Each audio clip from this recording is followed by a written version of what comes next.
cabeza. And I had those like 3 of them. No real. So once I was learning to say, oh, you know those guys. Listo? Sí. Okay. So now let's look at Rails. So as I said, Rails is just a big library of Ruby code. So there's no secret magic to it. That's all it is. So when people say Ruby on Rails, it sounds like kind of a magic potion, but that's all it is. So let me just first give you a quick little sample. Was that Rails that we saw, or was it Ruby? That was just Ruby. Okay. Okay. So I'm going to exit from IRB, which is Let's where see I was. some Rails. And I'm going to type the following command. I'm going to say Rails, hello world. That creates a Rails application by itself, except I should say Rails new hello world. And, oh, I already have one. That's going to make it. Call it hello world 2. And look at this. It created all these files. So if I go in here and I use my text editor, nothing special. And I do file, open. Wait, did you get out of IRB? Yes. Uh-huh. How'd you do that? Exit. In parentheses. No. Come on. Here's Hello World 2. I'm going to open it. I won't look at this stuff yet, but it creates, one of the things that Rails does, which is unusual, is that it does a lot of code generation for you. So you give it commands and it builds parts of the app for you, kind of the skeleton. And then you can decorate it with your own logic and so on. So the skeleton is this business here, all these directories, which I will go into in a bit. Lots of stuff. You get it all by just saying Rails to the world. Yes? So it will automatically generate a model controller class. It actually did, yes, but it starts with almost nothing. It has no model, no view, no controller. But it's got the directories. It's got the controller, actually. It does the controller. And in fact, interestingly enough, No, he probably made it general. Interestingly enough, I can already say Rail, I can cd into this directory, hello world 2.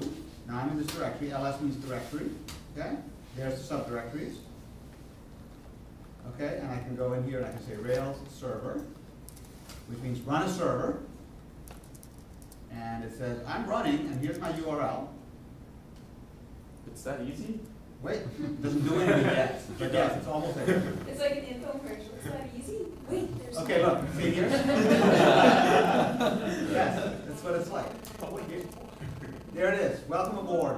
You have it running. This is the Rails server. It has one page, the welcome aboard page. That's all. But you're off the races, right? Okay, so let's go on.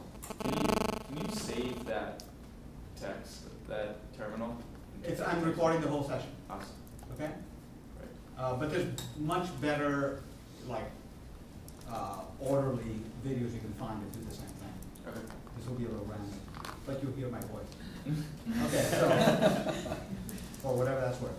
Okay, so now we got this basic do nothing Rails application. Now we're going to make it do something. So I'm going to say Rails generate scaffold.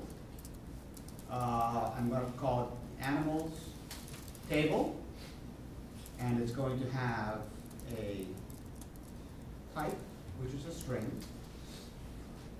a country, which is another string. So I'm saying I want to have this application have a database with animals in it. Each animal has 2 columns: the type of animal and the country it occurs in. I hit enter, and Rails goes and generates a whole bunch of more things for me. Wait, what's Huh? scaffold?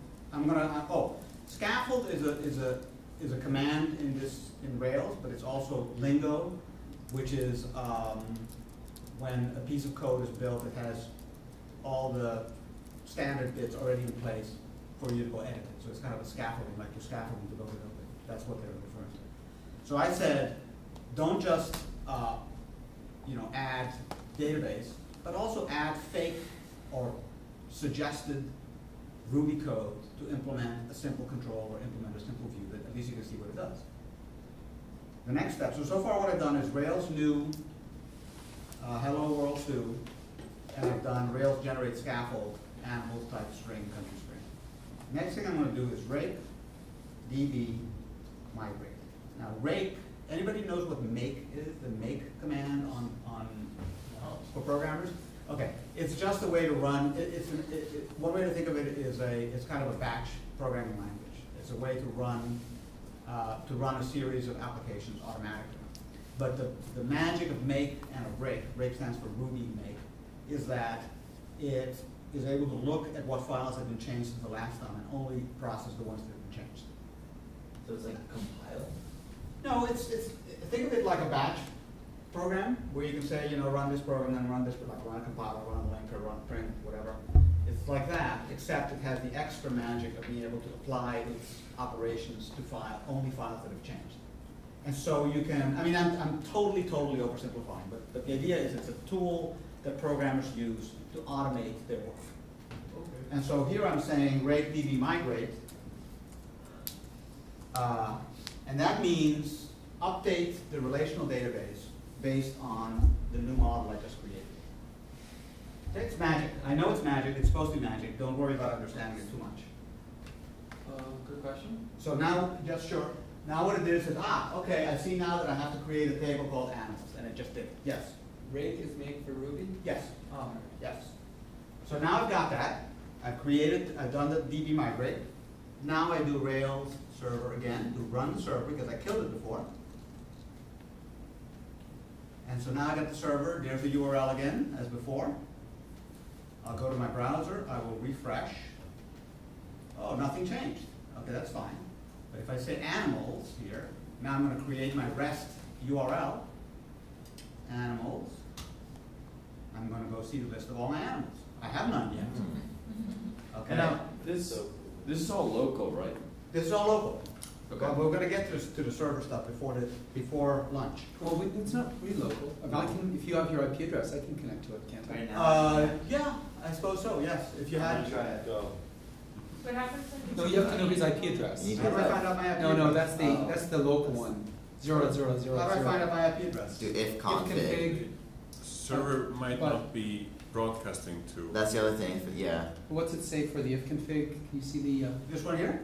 No, that's not it. Which one is it? Well, that is Is your here IP address. 129.64 That's your to that's your 255? broadcasting IP address. Okay, so you guys can try it. The 200 104. 129.64. Yeah. 104 is yours. 255 is the something else. Okay, tell me where it is so I can highlight it. Go in it. One down. What line? One down. Go the Third- third to last. third- Third to last. Third to last. That one right there. Right there. Okay, everybody type it into your browser, see what happens. And which port are you What on? are we taking? 8. Yeah, no, port- no, that's port not true. three. Lie. It's 3000. Port 3000. Yeah. Right. And How do you make? what are we taking? So type into your Yeah, there we browser, go. And on. into the address bar 129.64.200.104:3000. Oh, Because we're telling HTTP? Yep. Yep. HTTP : HTTP://129.64.200.104:3000. Does it work? Yep. Maybe it only works for Macs. What do you got? Okay, now everybody start adding animals. wait, just wait. Injected. Did you get it? Did you get the welcome to Rails thing? So What was the- 129. Yeah.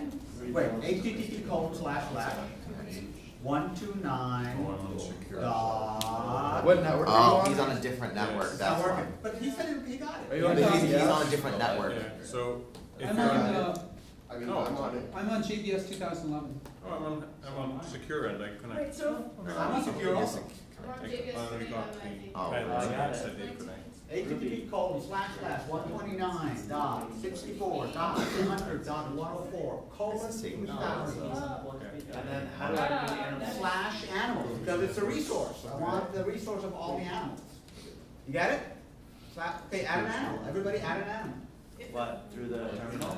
No, just go, Web page. just create animals on the screen. What? Yeah, it's taking forever for that. Yeah, it's kind of slow for Oh, some it's kind of reason. slow? Oh, yeah. Oh, type slash animal. Extraordinarily slow. Why is it slow? Okay, Yeah, put 129. okay, you guys can play with it while I keep on going. How do you create an animal though? So here's how you create an animal. Once you see the screen, new animal. Dog, But how long does it everywhere. Ooh, smart.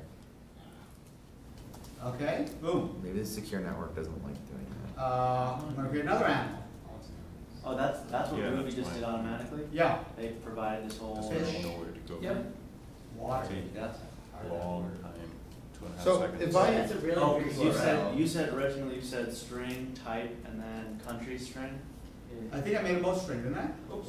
Yeah, but that was the syntax. If I did this, could you file share from your computer to somebody else's if you made a website like this? Could you make a download link? If you say that again. Say you made this server and you want to share a file with me, could you make a download link on the page that you were making? No, I could I download can do anything I want. I Oh, can this do- be like an archive? If you're connected to JBS. But this one, all we have, listen, all we have at this point is very, very, very simple. We have a web server, a single database that has 2 columns, and we have a form to add records to that database. That's it. I'm waiting for this to load. Doesn't do anything else, more or less.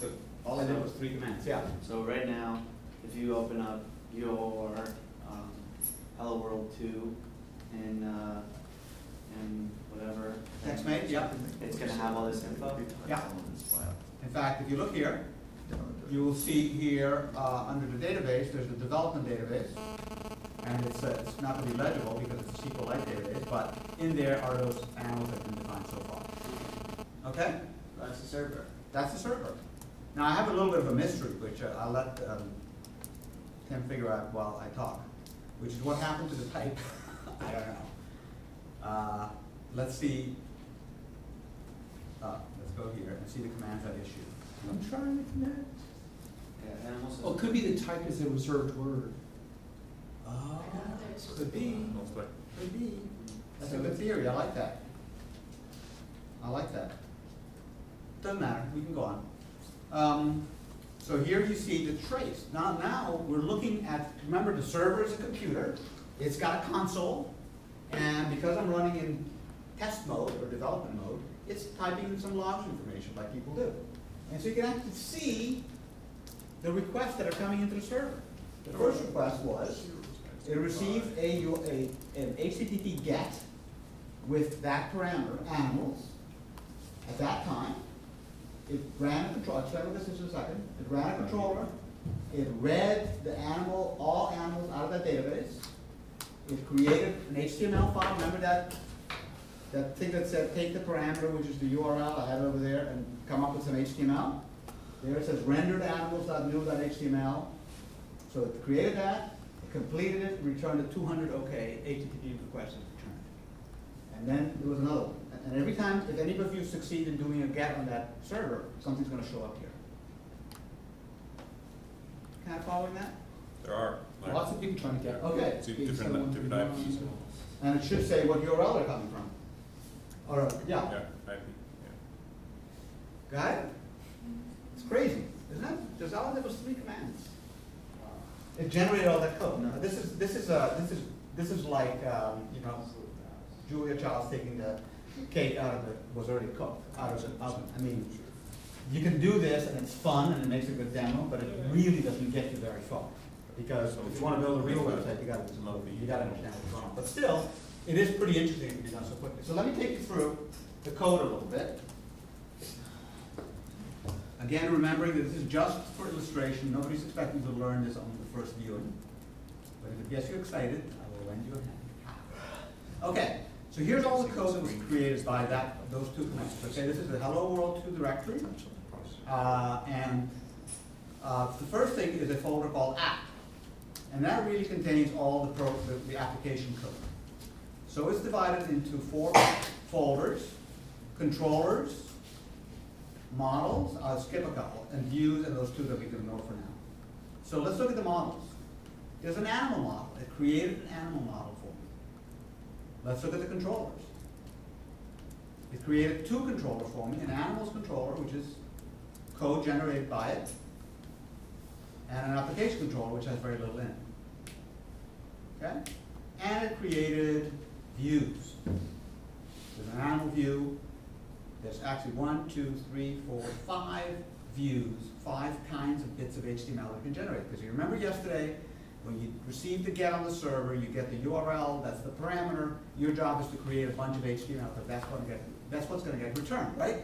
So here's the HTML that gets created.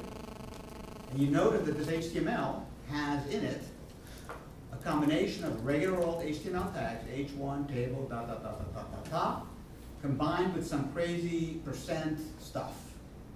And the way this works is, this is called the templating language. And again, without going into detail, this is a template for the page that gets returned with the bits in green. You can see, you can't see. So the bits with the percentages are where Ruby will stick other stuff in. So it's got, this is the boilerplate. Pardon? Reverse video, may look better. Still can't see the green. Well, is it better? No. Yeah, that's tight. Oh, there it is. Hey, come on. Oh, okay, it does not. It's like real bigger. I thought this editor went bigger. No. You. Oh, okay, whatever. Oh wait, maybe there's a, no there isn't. Okay. So this is what we're stuck with. I can do this though. Yeah. Okay? So you recognize this is HTML, right? H1, table, tr, th, blah, blah, blah. Break. And then you see these things that say percent equals, and there's some different stuff that looks like like program code, and that's what it is. And so the process how this method, that is supposed to take a URL and change it into HTML to return, the way it works is it takes a template which has the fixed stuff in it, and it substitutes into it the variable stuff, and that's what it returns. Okay? So let's go to this cool diagram here. Think about this for a second. So this is another way to look at it. Think animals /1 here. So here's the URL that goes into the browser. Okay? First thing that happens is the network looks at the name of the server and the protocol and is able to locate the server wherever it happens to be and give it the rest of the URL. So this is what the network does. It finds the right server, and now you're into Rails. So as soon as you found the right server, you're into Rails. Okay? So the first visit in the Rails stack is to what they call the routing part. The routing part analyzes the rest of this to understand what it is and sends control to the part of the Rails application that understands how to process this. And in fact, it makes an assumption that the first thing here is the name of the model. So the routing says, I know the controller. It's called the user's controller. And it's going to take control to figure out what to do about this URL. Because it looked at this, it said it's the users, and a little bit of code called the user's controller gets control. And it then gets the rest of the parameter, and it says, aha, that's a number. I know that I need to do a show, because I want to show resource number 1. And I'm going to show you this code design. And it passes control on to the show method of the controller that says, okay, now I know it's number 1, and I know it's a user. Everything's good. I need to know one more thing. What do you want, XML or HTML? And with that information, the show method generates, using the view, either XML or HTML, and that's what gets returned back to the browser.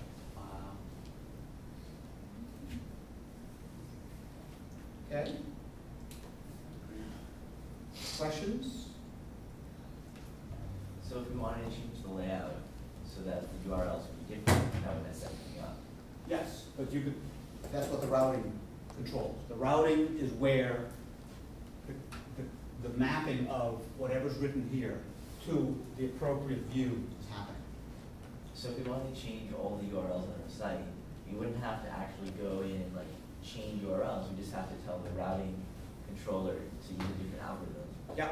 And then, cool. Yeah. So all the links are procedurally generated. Yeah, exactly. And moreover, like in the case of if you remember the blog post I showed you guys yesterday, it has a month, day, a year, month, day, and then a name. In reality, that month, that's not the way the data is stored. So you actually on WordPress, there's other ways of specifying the URL that will come up with the same exact blog post. Like everything has an entry number, and there's other ways. And so those distinctions are happening in, now WordPress is not written as a Rails app, but conceptually they're happening in the router. So let's take a look at the code. So we looked at the view, I sort of jumped in the middle. I gotta get back.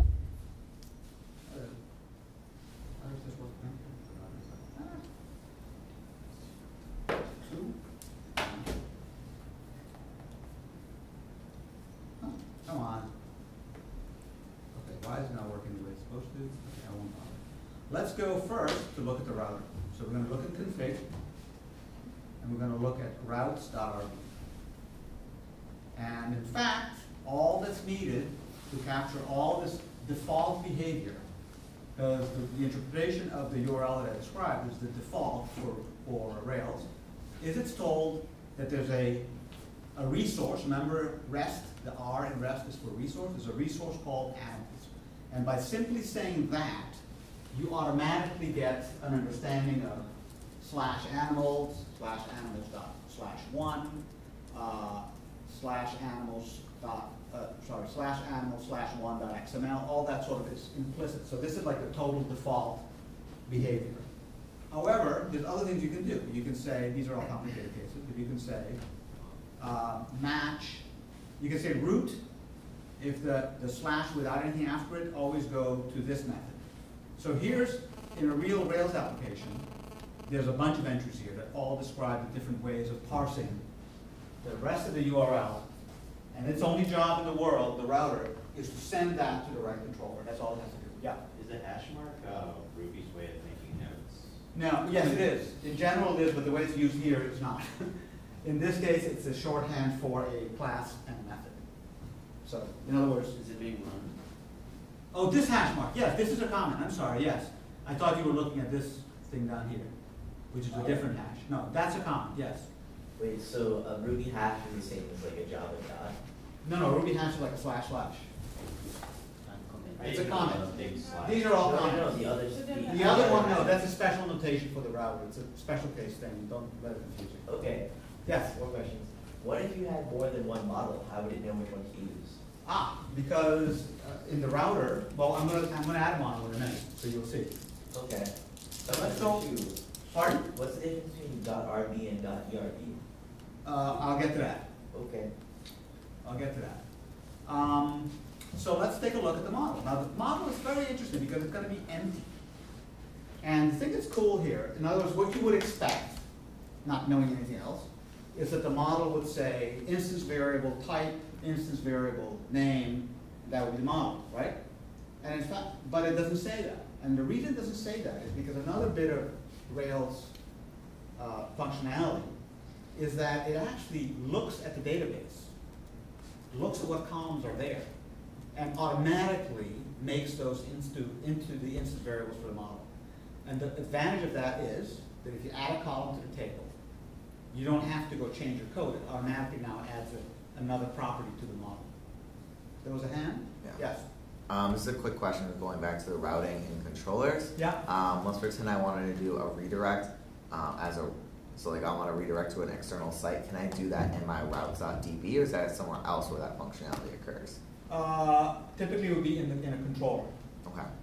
But you could do that depending on the particular scenario.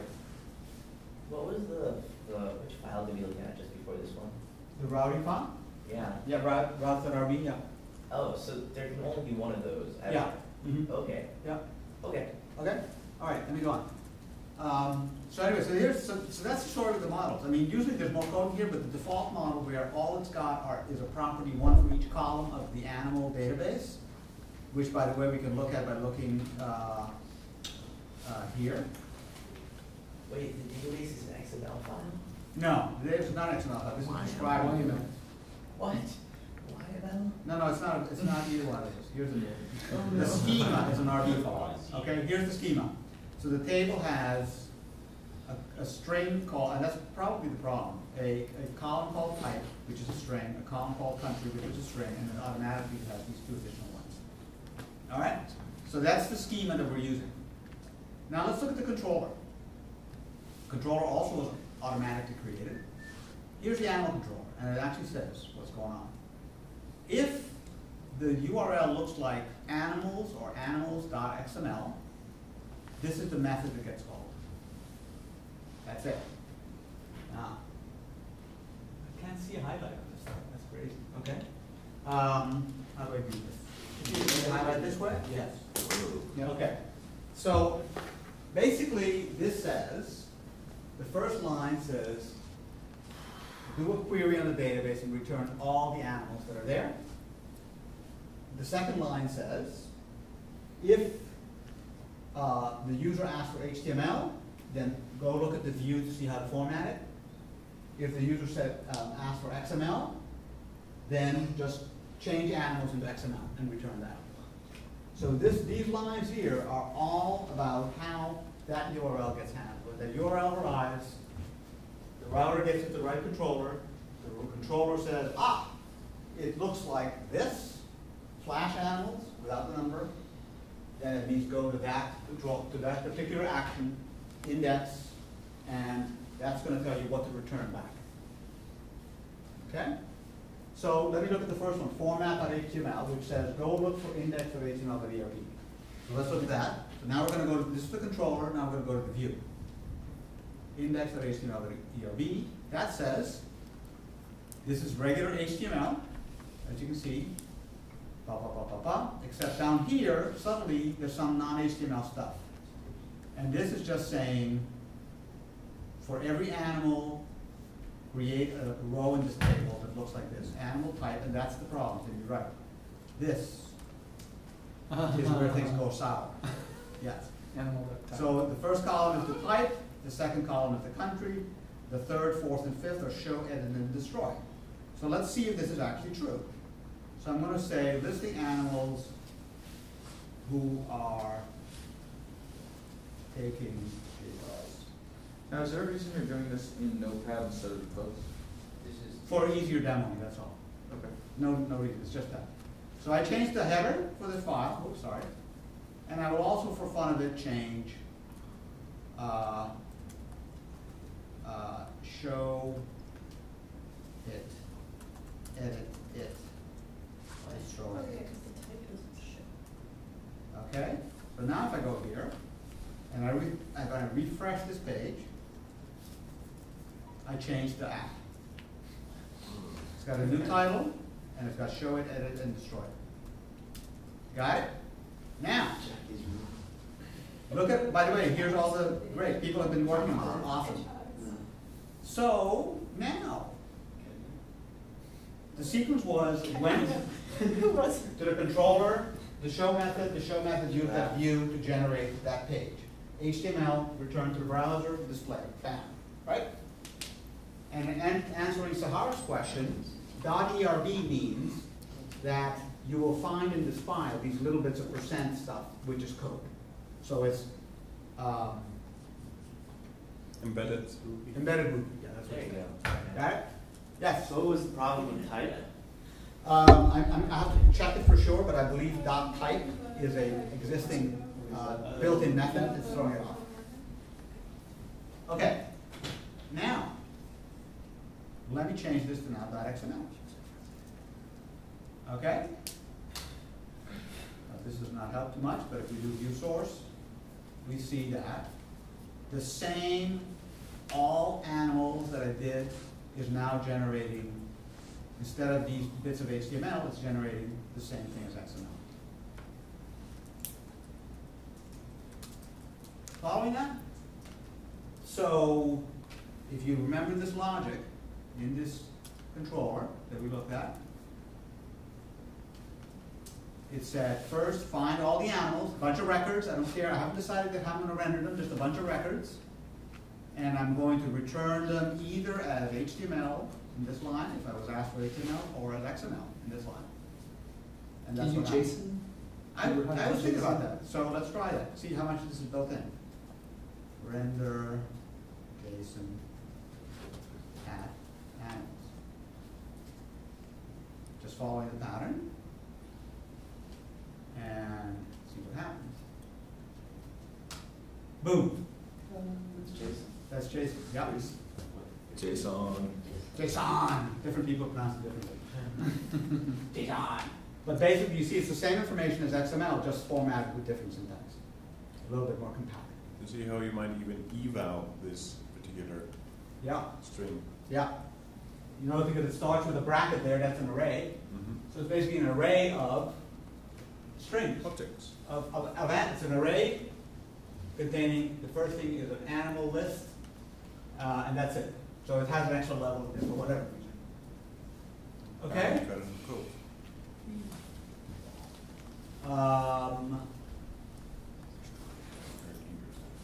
Yeah, it's quite interesting. There's a lot of extra levels in here. Because it says animal, that's animal again, then finally country Panama created that and so on. Yeah, there's something fishy. Oh, no, because the type, maybe the type thing. The type is getting it messed up. Type is Yeah, getting the messed up. Yeah. type is doing the date time. Yeah. So the- Okay, now, in the remaining time we've got, let's get this up on a server. Okay, so, see if I can remember how to do this. First I need to have the layer because I can't see that. So I'm gonna go back here.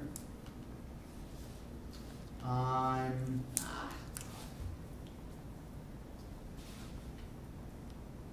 is this not doing what I want it to do? You ready? Isn't it control and pinch? It is control. I've done it a million times, but it's not responding. I wonder if the recording somehow messes it up. No, but we did that before. Well, okay, so I'm gonna go back to TextMate.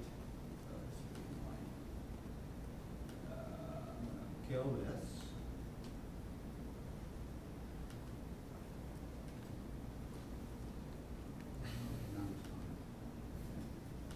Kill this. Try to remember what I have to do here. You know what? Let me just skip that, because I don't remember exactly what the commands are. I don't have time to really go through it. But basically, to explain what I did yesterday with another app, is there's this service called Heroku. And Heroku is a way for me to take this Rails app, Heroku only works with Rails, and put it up on a public server for everybody to be able to access. That's what it does. So yesterday, last evening, I went through it for another test app. So if we look at Heroku now, in fact I have it here. Here are all the commands, so you can sort of go through it if you want to. And here is, so if I go and look at my, let's see what my account, that's not useful, close this, close this, close this.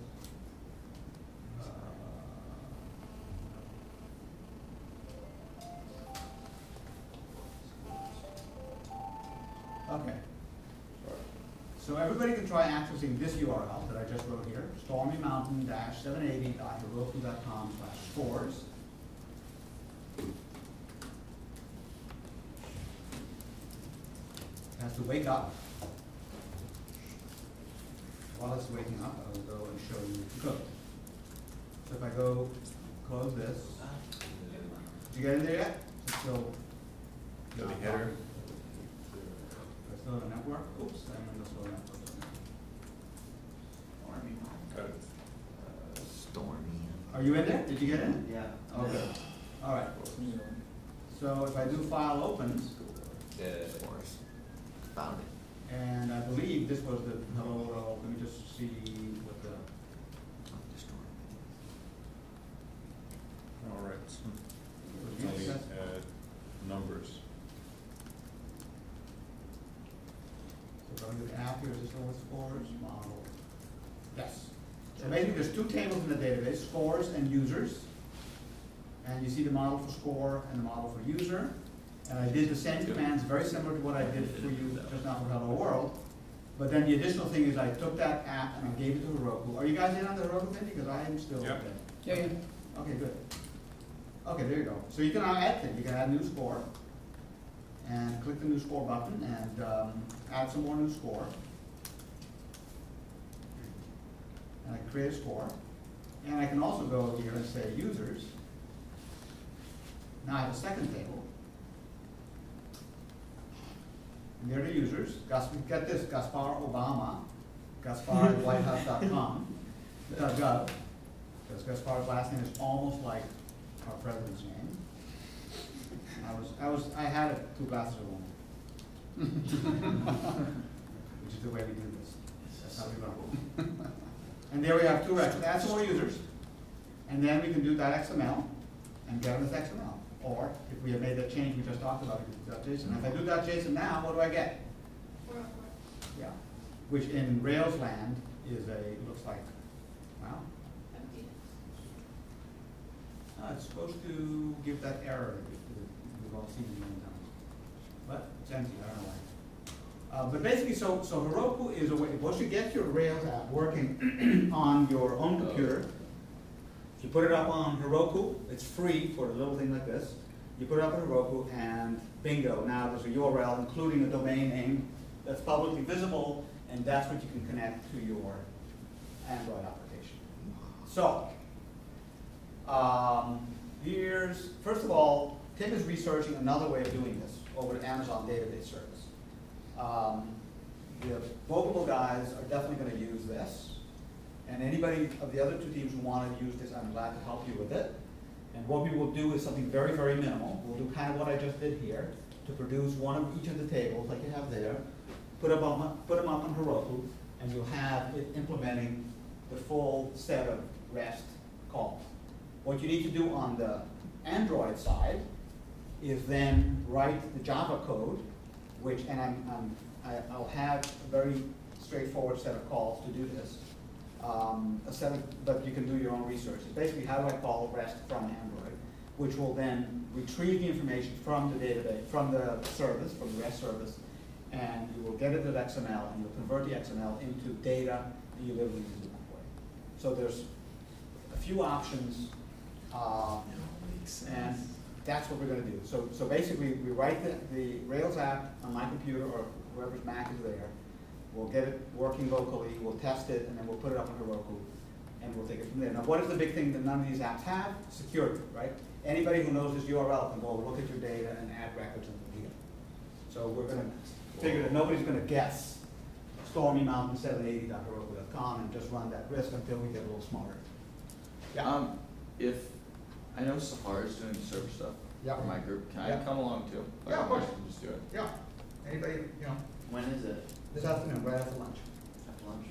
Or whenever you, actually you guys make appointments, whenever it's convenient for you guys. Okay, and I think an hour or so to get us going would be enough. Okay, any other questions? Anything mysterious, puzzling that you want to cover again? Okay. I mean, it's all very puzzling, but I figure we'll understand by actually doing it. Yeah, it's puzzling, it's a lot of magic, and we're going to really, for the purposes of this course, the amount of Rails we're going to do is going to be as little as possible. Okay? Now that might, you might decide to go further, but at that point, we're going to cut loose the training wheels and you're going to be on your own. So the training wheels will only get you so you should have the right tables. Okay, that's it. One last thing. So Tim and I were talking, and over the weekend we're going to send you an email, and we're going to ask for a collective vote on between 1 and 4 half-hour topics that we may have covered before or not, that you guys would like to have another, rerun on. So if a lot of people want to see again how to do Rails, or a lot of people want to see again how to do Git, or a lot of people want to see again XML, or whatever, and we get enough interest, then one morning in the next few weeks we will spend doing 4 of these mini reruns. Okay? Does that sound like a reasonable idea? Great. And the other idea I had, which was random, is to do a similar thing for topics we haven't covered. Yes. So, but again, we need some kind of a consensus because we don't want to go down some rat hole that nobody else is interested in. But if there is, and it's kind of, in tune with what we're doing here, we can do that too. Okay? All right. Very good. See ya.